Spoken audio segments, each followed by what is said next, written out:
Hello, friends. This is Carter, and welcome to this episode of Making It Up, the podcast where two authors sit down and talk about the life of writing. Before we get to today's episodes, just a couple things to plug. Unbound Writer, if you want to check out some of my coaching services that I do. I work with a lot of students one-on-one.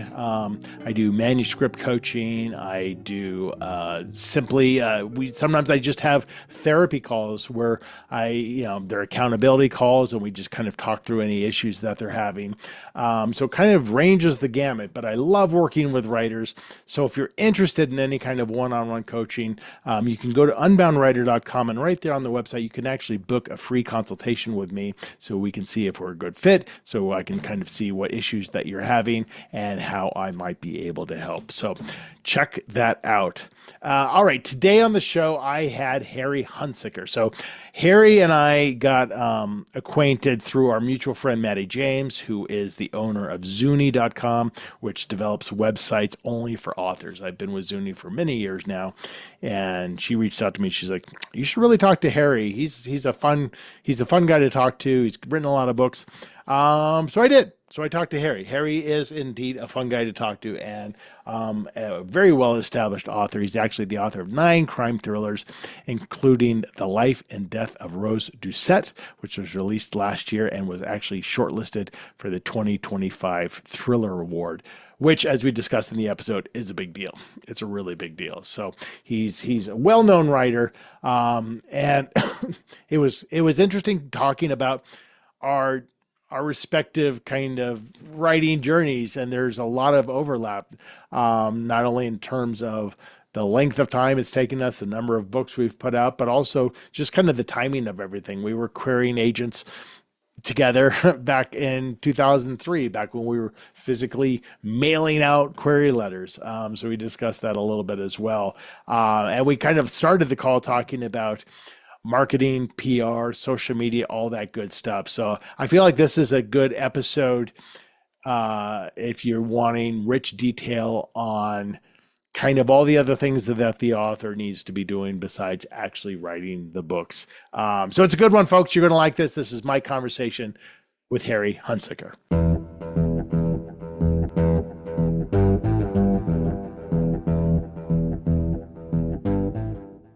I'm desperate for content on Instagram and Reels, so I had to just kind of slap something up and said, "Hey, I did a podcast, and I'll tag you, and we'll just see what happens." So yeah, so that's actually a good entryway, is because that's our lives now. Yeah, and I think it doesn't matter about writing. I know.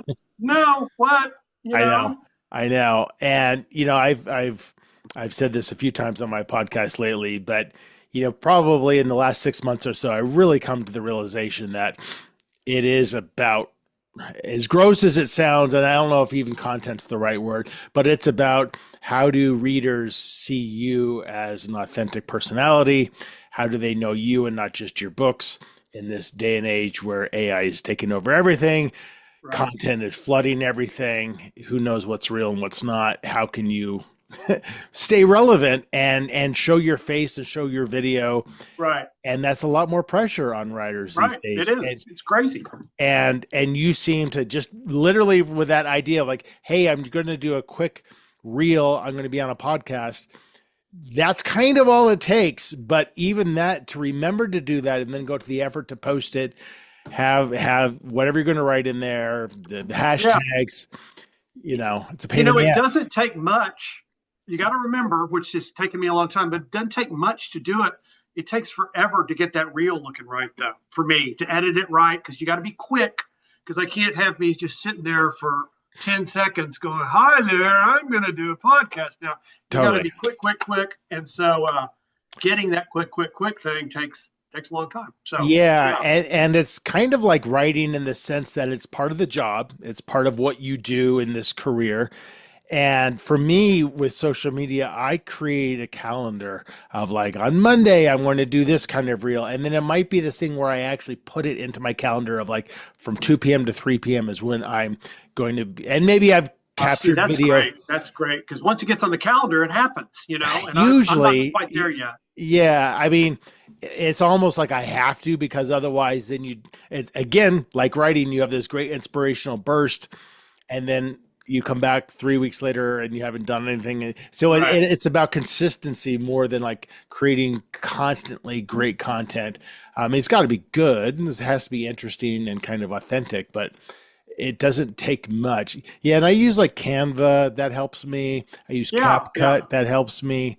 Um, and I like that. I love playing in those software Are you on? tools, but Are it's you on time TikTok? consuming. Are you on I TikTok? am. I can't figure out like how you get anyone to even look at you. Okay.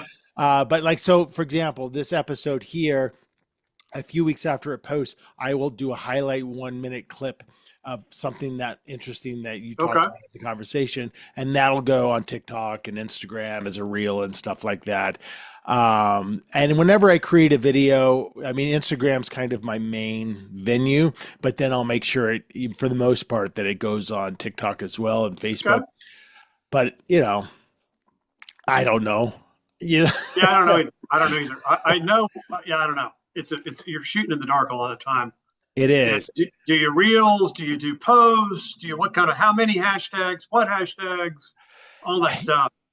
What I have found is helpful, and again, I think it's all what fits your personality, what fits your interest level, what are you good at. So, because the last thing you want to do is force yourself into things that the viewer then says this clearly looks like somebody who was told to do this, Right. Right. and we've Looks all like a seen that hostage before. situation. Totally. I love being out in public. I love interviewing people. I love talking. So one of my venues is to get known for that, to get invited to interview big guests and things like that in person or to do speaking events. Hmm. And that's the kind of thing that I think you can grab people's attention when they see your energy. They can feel your authenticity, but that takes a lot of work and it takes a lot of Yep. comfort level. And certainly that's not in kind of the comfort zone of a lot of authors. You seem fairly outgoing. You seem like you would be good at that kind of a thing. I've trained myself. Yeah. I mean, I love writing. I love my stories. I love the whole process. I like to, I would not do well to come talk about like something I'm not interested in, but I'd love to talk about storytelling and I love to talk about other people's storytelling. I love to talk about my books and that kind of thing. So yeah, I am outgoing about that. Yeah. Now if you ask me about, nuclear physics or something, I'm going, what now? Huh? Oh, well, that was going to be the second half of this Oh dear. Oh conversation. dear. So, Okay. well, and then we got kind of connected, kind of speaking about the whole marketing thing through Maddie James, who's the Yeah. Yeah. She's who awesome. the founder of Zuni.com for listeners out there who are interested in websites. She's not a paid sponsor, but I've been with Maddie and her group since 2008, I think. And she and her son Riley do web design for authors. So yeah, I go to your website, I'm like, oh, that's got Zuni's It's got fingerprints that all look over it. about it. She is so her work is so wonderful. I mean, it is. I'm late to the game using her. Yeah. Uh, I've been friends with her for 20 years, but I'm Okay. late to the game getting her to do my website. I did it myself. That was a big mistake. Did that for a long time. Now I've got her doing it, and it looks so much better. She did such a wonderful job, and she and Riley are both so responsive. I cannot recommend them highly enough. Yeah, and they just know everybody in They the do. industry. So once again, a shout out to Maddie. So it's Zuni XUNI.com. And again, not a paid sponsor, but we love her and she does. Me neither. I'm not either, but I do love her. She's great. Yeah, yeah. So when did you get into writing? Like, were you a kid? Is this something you studied? Or is you like me where you kind of fell into it and had no business doing it? Well, I still think I have no business doing it. I know, me too. I grew up as an only child, and so I am might not look it, but I was born before video games and such were around. Uh-huh. So I books were my friends. So I read constantly. My parents read too, which was a big help. They were educated. They not they like to read. They like Yeah. So I got that. So I read a lot. And early on, I realized that my parents realized that I kind of might be a creative type, might have the writing gene in me somewhere. Huh. And so when I was 10 years old, they gave me someone gave me, I guess it was my parents, for Christmas, an old typewriter. Huh. And it was an old one, the kind that goes clickety clack, where the keys get all, if you hit Right. them Like too the fast, old they go, Royals and yeah, like an Underwoods. old, yeah, they get clipped, they get locked up together. Right. And Right. so Christmas Day, I sat down with that thing, and I remember this. I was 10 or 11 years old, probably 10, and I decided I wanted to write a screenplay. And I didn't know, didn't know what a screenplay was at the time. I had no idea, but I'd heard about it. I thought, let's just go straight to screenplays. Right. So that's where the money is. That's where the money is. Exactly. So my story was going to be, I don't have it, but I remember the story. My story was going to be, it's Christmas time, was going to be about Mary and Joseph and the birth of baby Jesus. Mm-hmm. Right. So I live in Dallas, Texas. So the twist on my story was that Mary and Joseph come to Dallas to give birth to baby Jesus. Right. So the big so reveal, Bethlehem was kind of like Plano, basically. Bethlehem was Plano. Right, exactly. You know there. So they come to Dallas. They give Mary gives birth to baby Jesus, and then the big twist in my story was afterwards they all went shopping at Neiman Marcus. So it kind of works on several different levels. But that was my first attempt at writing a story, and sadly, nothing came of that. And I didn't really try to write anything else for almost 30 years, 25 years. So I went to college, and I don't know what your experience is like, but mine was like, what is writing? How does it work? I don't know. I kind of danced around it. I looked around it at all different sides. And then I got to a point at a certain age where I realized there's only so many years left in one's life. And if I'm going to do this, I better get on it. So I took some continuing education classes at the local university in creative writing, and one thing led to another, and here I am. So yeah, that's an interesting story, and there's a lot to say about that. I've talked to a couple hundred authors on this podcast, and there is this kind of through line that I've recognized, even though everyone's story varies vastly. There's a through line of, it seems that if it's in you, however you want to define that, and it's usually something that's recognizable as a kid or a teenager, mm-hmm. it will come out of you. And it's like a time release bomb. Like Alien coming out of Riley's. Totally, but I've seen it time and time again where it can be those decades. And my story's it could be. Here's the thing, right? You're a creative kid. You don't have any other distractions like phones, right? But then you're creative and you're writing a screenplay when you're 10. But then you're 17. You're like, well, you don't even think about writing as a profession for the most part because you don't know anyone who's a writer. And if you do, you might go into like journalism or something like that. Sure. But no creative people, no people. No, you think about like, okay, well, I've got to have, there's this thing called jobs, and I got to figure out what mine is going to be. And I think that's actually kind of the problem, is that when you do make that switch and you start writing, and this was certainly the case for me because I started writing one day out of the blue in my 30s with zero background or aspirations to do it. It was just kind of this watershed moment. But you have ingrained in you this idea that it's not a real thing, that it's a hobby, It's a hobby. And I think that is a dangerous thing. It's poisonous. It's poisonous. It is not a hobby. It's a burning passion. Yeah. Some people get it early, some people get it later than that. I mean, but it is not a hobby. And people don't allow themselves to equate passion with real work. My real job, how I pay the bills is this, and I don't like my 9 to 5, but I need it because I've got a family. But my passion is this. And there's just this disconnect that has taken me decades to figure out for myself. Right. Of like, oh, if it's your passion, then treat it like a job.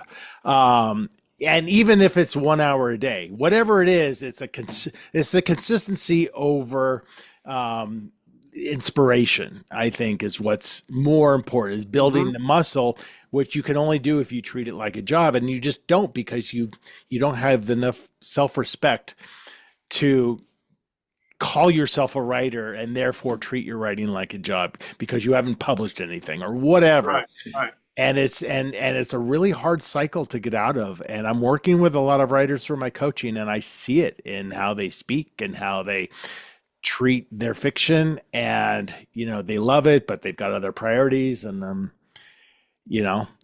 like we've all got priorities. You got to, yeah. why are you doing this? And that's a hard question for a lot of people to answer. So when you re-engaged with writing and you took the continuing education classes, were you thinking, I'm going straight to novels? I want to do short stories. How do I even start? I didn't know. I thought that's a good question. Going straight to novels or short stories. I knew I didn't want to write nonfiction because I didn't read nonfiction. I read fiction. And it's too much work. Right, it's too much work. You got to tell the truth. Yeah, you got to research sources and all that stuff. I hate writing term papers. I know. I don't. I read mostly nonfiction, but only because I have such a respect for the people who write it, because it's right. It's a definite skill set.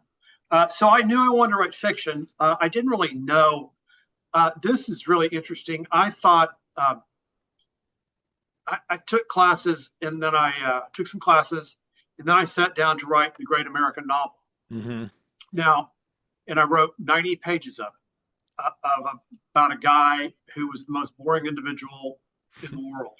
That's how literary fiction usually works. Right. And he's just walking around for a weekend aimlessly. He walks around. And it's all internal monologue. Internal monologue. He'd get a sandwich or a cup of coffee and think about what that meant in terms of his life. And then he'd drive to a different place to get another sandwich and a cup of coffee.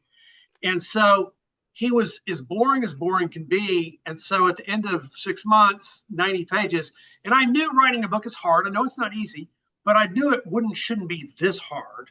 Right. So I thought there's something wrong. So I did what anybody would do. I killed the guy and buried him in a desk drawer. And then I sat down and had this kind of, stern talking to with myself. I knew that I wanted to write. I knew that I had some talent because I had taken to the classes like a duck to water.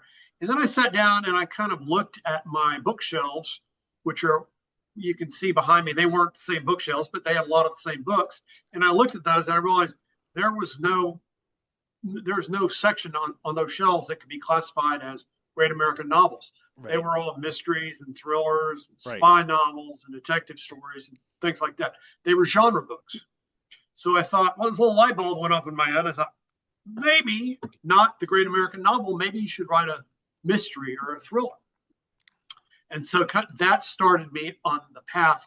And to this day, I don't know why I equated writing with this serious literary fiction thing and not with what I really do, which is mysteries and thrillers with genre books. And that's a great point, because I've talked to a lot of people who have started out similarly, or, they say, I want to write a police procedure, and then they study how police procedures are done, but it's not actually their passion. They just think it would be popular. Right. And so when your comment is well taken, that I didn't realize it was going to be this hard. And of course, writing a book is hard. It's hard every time. I don't care how many you've done. It gets easier for sure. But it's always difficult. But I think does it get easier? I think the actual physical act of writing, because my memory, having not written anything aside from business papers, was every paragraph was just a slugfest, because I'm like, how do words work?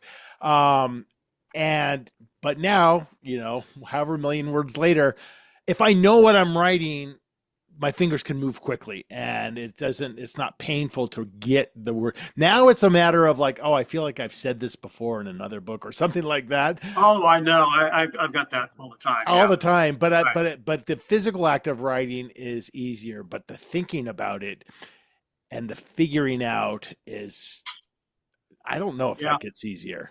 It might actually get harder, because you get more attuned to what your editor is going to say, to what the market trends are, and you try to ignore that, but you can't ignore it because you've been subsumed in it. Right. but I think the point is if you still find it really hard, then you're not writing the thing you're meant to write, because there has to be a balance of joy involved, because Yeah. why else are you doing it? Because Right. Right. it's a pretty brutal industry It's otherwise. a hard thing to do. I mean, it is not for the faint of heart. So yeah, Yeah, you got to like it. You got to be in love with the process, but you have to be in love with what you're doing too. right. It's The like, matter. it's like telling somebody, okay, you're going to train for a marathon and it's going to take you 2 years because you're completely out of shape and you're going to throw up every day doing this. And at the end of it, you just go home. Right. And I hope you're happy that you accomplished that. But if you're expecting people to pay you for that, Yeah. then Yeah. so it's a really long-term game with zero guarantees. And so without that sense of joy and wonder, I just don't know how you survive. And I think a big part of that is finding the thing that you want to write. What makes it fun for you to write? Like you're like, I want to write a thriller because that's what I read. Yes. And it took a while. It took 6 months, probably almost a year, because I took 6 months of classes, then another 6 months of trying to write the Great American Novel. It took a year to figure that out, which I think is just crazy looking back on Yeah, but that doesn't even sound like that long of a period. it. I Um, guess not. when we think, I mean, how many people we talk to who have been working on either their great American novel or their first book or whatever for 8 years, and it's kind of like you got to move on. You got to write the Right. next one because you trained with that first one. You got to let Right. that Right. go. And people really struggle letting things go. And until you get to that point where you can be like, oh yeah, I had books that didn't sell and I'm totally fine with it because they helped me get to that next book, then I think it's hard to Yeah. advance. What was your experience like getting that first commercial novel done and then finding the agent, for example? Well, so I wrote 6 months on that book, on the Great American Novel. I put it down, and then I had an idea for a new book for a detective novel. And I sat down, and the next 6 months I wrote that, and it's interesting story. This has never happened since then, but I knew I wanted to write a detective novel. I knew the guy's name. I wanted to set him in Dallas, and I wanted to name him Lee Henry Oswald, not Lee Harvey, but Lee Henry Oswald. And he Just goes an by Hank. unfortunate name. Just an unfortunate name. Uh-huh. So I knew I wanted that, and he wanted him to be in Dallas. And so, but had no idea what the plot would be or any of the story. So, but I sat down one day and wrote an opening line, and I liked it. And then I wrote another line, and I wrote a paragraph or two. And from that, this whole story just kind of unfolded in front of me. And I wrote to the end of that, to the ending. The ending specifically came to me, and I wrote to that ending. And 6 months later, I had 300 pages done of a manuscript that would be my first novel. Right. And that's you finding the joy, right? That is I you. found the joy. I loved every second, Yeah. every syllable I wrote and polished and worked on and moved and tweaked. I loved every second of it. And then the road to publication, of course, took significantly longer than that. Right. And largely out of your control. Largely out of my control. Exactly. Yes. Yes. I learned about while I was finishing that book, and this was in the early 2000s, or yeah, 03, 04 ish, 02, 03, 04. The dawn. I mean, the internet was not quite as it was. Certainly, we were online and had email and all that stuff, but it wasn't. There's no social media, and not even sure Google was around back then, or Yeah. maybe it was Web Crawler or Yahoo. But so there was internet, but there wasn't quite as much internet. But there was enough that I could immerse myself in the publishing industry and learn about publishing. And I learned that I did not want to self-publish. I wanted to have money coming my way, not the other way, not me sending money. So that was more about the money rather than the validation. Well, I think the validation, I mean, somebody paying you money is validation. I wanted the validation. That's what I mean. Like that. So I never self-published because I was so insecure as a writer that I feared that if I self-published, I would never know if I were good or not. I think that was a subconscious thing for me. Yeah. Yeah, I agree with you. I would say that I would agree with that. So I decided I didn't want to self-publish.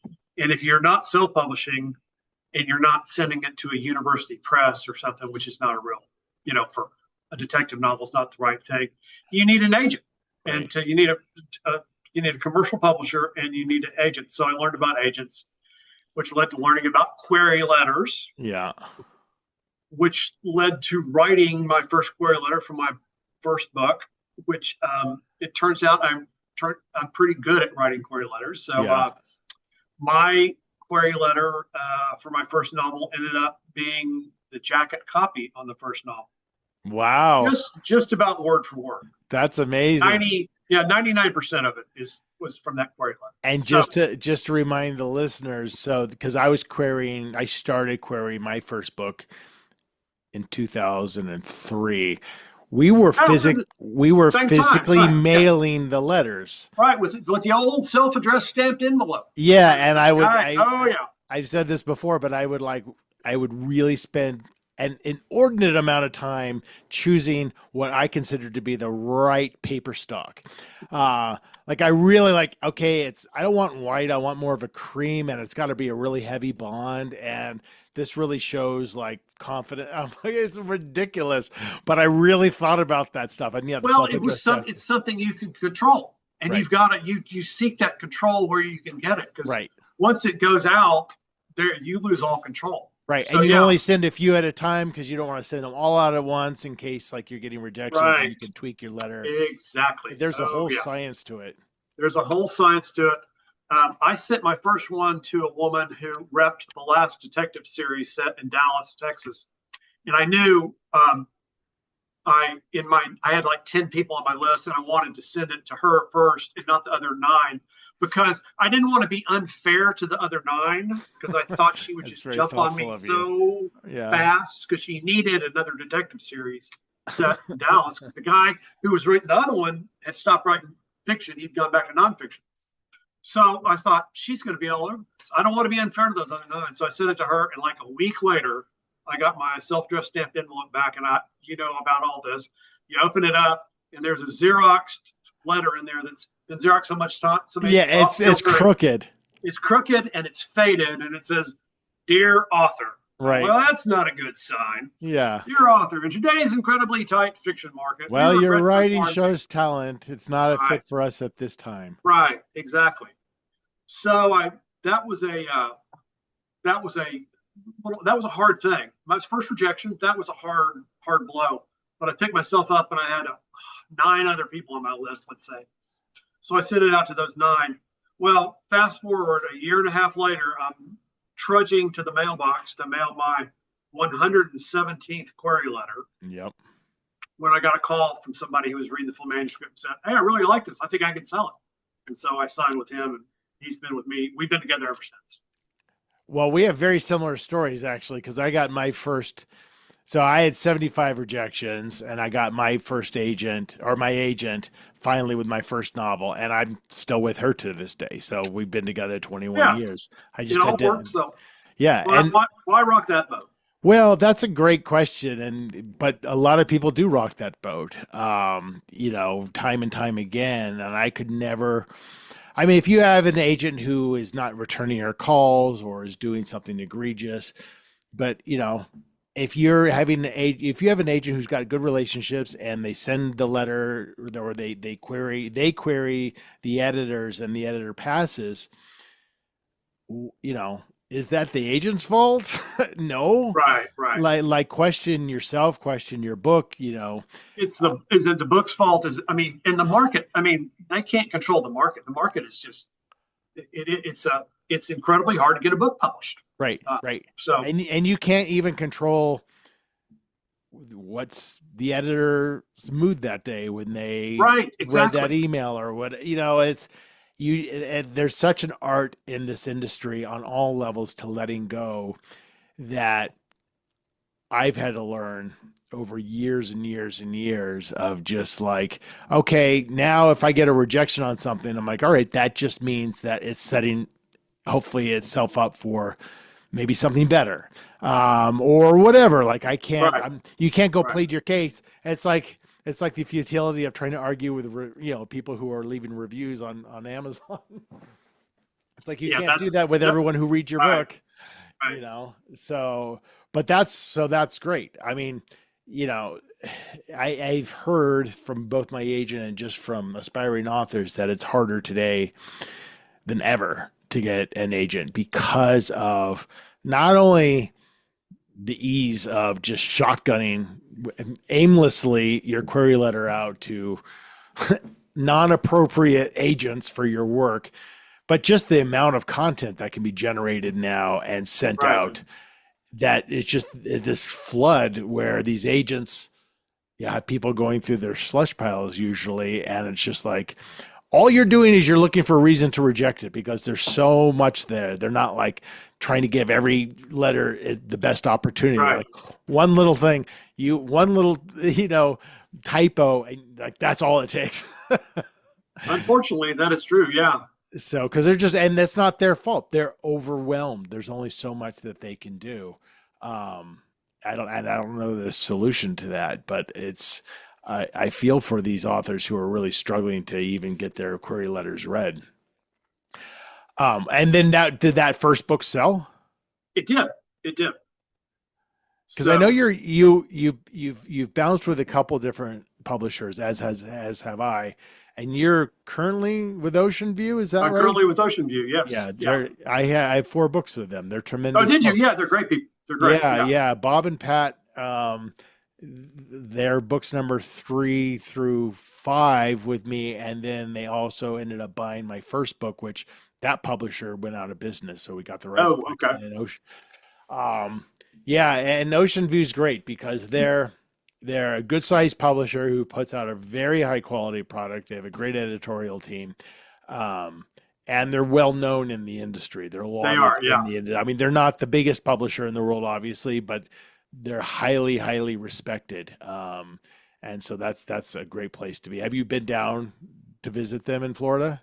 I have not. I've not visited their offices. I met Lee Randall, Yeah, the he's great. publisher. He came to New York when my first book with them was nominated for a Thriller Award. Yeah. So he came. We sat together for the banquet. It's So nice to meet. because I've had that fortune as well of being a finalist for a Thriller Award, and I kind of remember, and I think it was my 5th published book. My first 3 didn't sell, but my 5th published book. And I kind of felt like that moment was like the validation I had been waiting for in a way. It was and is a huge validation. I mean, it was completely unexpected. Obviously, it's unexpected when you get that email. I was sitting right where I am right now when I got it, and I just like jumped out of my chair. Yeah, it was an enormous validation. It was actually my second time to be nominated. I had a short story nominated Okay. 15 years ago for a Thriller Award. Didn't win either time, but that's all right. I get to say a 2-time Thriller nominee, which I think is. I mean, cool. yeah, I'll take and that. and to contextualize it again for the listeners, the Thriller Awards are kind of like the Academy Awards for thriller writers. I mean, Yeah, it's kind of the highest honor that you can get. that or an Edgar. Yeah, That or an Edgar, and Edgar obviously skews more mystery, but it depends on what you're writing. But those are the 2 really big ones. And it's funny, like I had hit the USA Today bestsellers list already, but I'm like, wow, maybe I know what I'm doing to a certain extent. But it's funny that takes years and years and years of self-doubt, self-loathing, rejection, disbelief. so much self-doubt. Yeah. So much. Yeah. I know. And some of it is truly healthy, and some of it there should be enough self-doubt to make you vulnerable enough to be curious about feedback and finding people to trust, to listen to, Yeah. and to be willing to make your manuscript better. But it doesn't take much for it to become crippling, doesn't it? Right. No, you're exactly right. And how do you overcome that yourself? Is it just through the process of just years of doing it? Years of doing it. Go back. I'm in a great critique group. We've been together for 25. I've been with them for 20, not 25 years, 24 years, 23 years, 24 Yeah. years, something like that. They've been great. So I know we don't have any. There's no toxicity in the group. We're all Yeah. trying to make each other better. Uh, but I just get back on the horse. You get thrown off that horse, get back on the horse and either fix what somebody doesn't like, or write something new, or keep going. I mean, Right. that's the only thing. That is the secret of everything, I think, is just to keep going. And is there some comfort because you have some series, right? Yeah, I have. I've done 3 series. Yeah, it depends on how you want to count them, but yeah, um, 2 3 book series, and then one 2 book series. And is there comfort from somebody who doesn't write series? Is there comfort in so does Ocean View or whoever your publishers were throughout the time, do they say, yeah, we're going to commit to 3 books with you? Or do they say 1 book at a time, but because you're writing is it's going to be a series, at least a short series, is there comfort like, okay, I have a pretty good chance this is going to sell? So yeah, the first 2 were they wanted series books. Yeah. The first 2 publishers did, and I did, and then with Ocean View, they bought the first book, and then they just bought a couple weeks ago. We just signed a contract with them for the second book, for a second book, a second standalone. Has nothing to do with the first book. But they committed to another book, right? Yeah, right. They committed to it. That's my first book with Ocean View. They committed to another book, completely different character, different scenario, and everything. So from a creative point of view, there's a lot of comfort in doing a series book because you know the characters, you know the world. There's a lot of, you don't have to reinvent too much of the wheel. The problem is there's emotionally, where do you take those characters? Right. So you've got to kind of figure that out, because you can only put one human being through so much before it's like, really, he's lost his parents and his children, or what? I mean, whatever the crisis is, Right. So, but a lot of authors do it. I mean, a lot of very successful authors do it. So Yeah. Yeah, and I've thought about it from time to time, but I get too excited about like a new story. It's right. fun to explore new people and new settings, Exactly. and you're just like, and I might have some crossover that a lot of people won't catch that just amuses myself. My favorite thing to do is one of my Ocean View books took place at a fictitious university back in the 80s called Wyland University in upstate New York. And every now and then a character walks into my books that's wearing a Wyland University sweatshirt. And Okay. nobody's going to get that. Nobody's going to catch that. And that just, I don't know. It just makes me feel good to know that there's a little. Well, that's good. You got to enjoy it. Right. Right. Exactly. And do you already know? So when you sold the second standalone to Ocean View, was that on a synopsis? Was it on It was on the full manuscript. Oh, it was a full manuscript. Yeah, full manuscript. Yeah. Okay. Yeah. So that makes it a little bit easier. And when does that one come out? That comes out in October of 2026. So Yeah. a little over a year from now. I know. My next book is November of 2026, and it's kind of circling back to the beginning of this conversation. My last book came out in January of this year, so that's a big gap. And talking about things we can't control, you can't control when the editors or the publishing house is like, we're filling our seasonal slots 18 months in advance at least. Right, and right. Summer is very busy, and we don't think this is going to fit in summer because we want it to stand out more, and it's already packed. So we're going to put it into November, and all of a sudden you're like, geez, that's almost 2 years between my books. Ergo, how do I stay relevant in the meantime? You talk about that new book coming, but I mean, that's a thing I don't like about the industry. I mean, it's a good problem to have, is your fan base they'd read a new one of your books every month, every 6 weeks. Yeah. And an author can't do that. I mean, Yeah. Most authors so can't. Yeah. most authors can't. There are You few. can't. What are you taking? What are you putting in your coffee if you can do that? Right. So I mean, it takes a while to think about it and to kind of come up with the story and then to write the thing and then to get it published. So Right. uh, I know. And it's funny. It's like, you get the comments like, oh, this was an easy breezy beach read. I read it in a day. You're like, bitch, I cried writing the end of that thing. And it took me a year to do that. It's something, there's this dissonance sometimes. You're like, you don't know how there were 3 months of edits on that book because of what my editor said. right. And you're just like, it's a throwaway beach read. Yeah, beach read, beach read. When's the next one coming out? I'd read another one. Oh, all right. Right, right. Or you get, how's the book coming? You're like, I don't even know which one you're talking about at this point. Which, again, all going back to it's a good problem to have. Well, Harry, we're going to wrap up. Before we do, we're going to do our All quick right. little storytelling. This is Yeah. the making it up portion of the show. I've selected 3 books, Uh-oh. mostly at random from my bookshelves. I think they're all mysteries, thrillers. You're going to choose one of those books. We're going to choose a random sentence from a random page. I'm going to read that sentence, and that will be the first sentence in like a 2-minute long short story. I'm going to read the sentence. You give me a sentence that would maybe follow next. I'll do a sentence. I don't do well under pressure.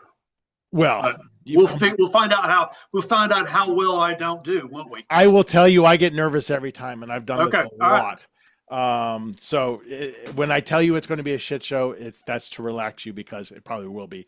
I've got Jennifer Chase's Count Their Graves, Victoria Houston's At the Edge of the Woods, and The Summer of Love and Death from Marcy McCreary. So choose one of those. Dealer's choice. I have no idea.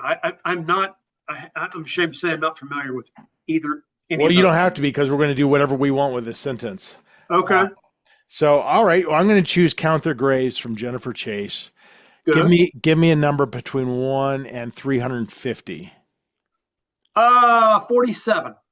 All right, I'm going to quickly scan page 47 to see if there's a sentence that might work as an opening to our story. And I have a sentence, so I'm going to read this. Do I need to write this down, or can I just freewheel it here? We are completely freewheeling. All right. You just give me one follow-up sentence or two or whatever comes to your mind. But the opening is, the killer was prepared and stealthy. The opening line is, the killer was prepared and stealthy, but so was his prey. He had been watching her for over 6 months, thought he knew her every move. But when he finally arrived at her condo, at the time he knew she would be home, he was surprised by what he found. The door was open, almost beckoning him in. And so in he went, and whether that was hubris or excitement, he couldn't identify it. But deep down, he knew he had the upper hand. What he didn't realize was that sometime, and it must have been within the last week, she'd gotten a dog.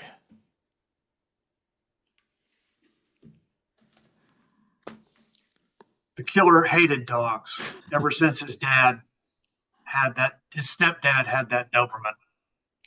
But he had a task to complete, and he was not going to let anything stand in his way. It was barely older than a puppy, a sweet little golden retriever wearing a Valentine's bandana. The pup ran straight up to him and started to jump. And the killer's fatal flaw quickly spread through his body. It was his allergies.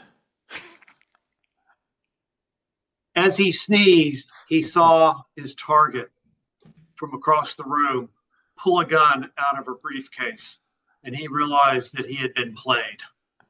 That's it. That's a great story. Did we tell a story? Did we do it? We did. I guess that is a story, isn't it? Yeah. But see, what's great is the expectation is that it is going to be a Doberman or some kind of attack dog, but he's brought down by sneezing, which brings Little twist. I like that. Yeah, see, that wasn't so bad. No, that wasn't bad at all. Hey, Harry, good talking to you, man. And I'm sure hopefully we'll run into each other at one of these conferences next year. I'm usually at Thriller Fest and BoucherCon as much as I can be. Yeah, you going to Calgary? Yes, I am. I haven't booked anything yet, but I would definitely like to. That the intention is to, because that should be just right before our books come out. So right before my books, with our books come out. So yeah, I'm going to be there. So awesome! I will see you in Canada. That'll be fun. All right. Very much enjoyed it. Thank you for having me. Talk to you later. All right. Bye. Bye. All right, that is it. That is my conversation with Harry Hunsicker. And for all the anxiety and trepidation around the storytelling, I thought that was a pretty damn good story. So I want to see any kind of killer get befelled by allergies to a golden retriever. So Harry's latest book is The Life and Death of Rose Doucette.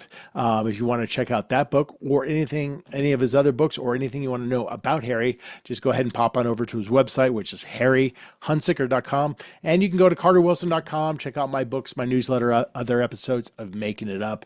And you can also go to unboundwriter.com if you're looking for any kind of help with your writing provided by me. All right, that is it. We are going to wrap up. As always, I appreciate you watching and or listening. There will be another episode released just next week. As always, in the meantime, take care.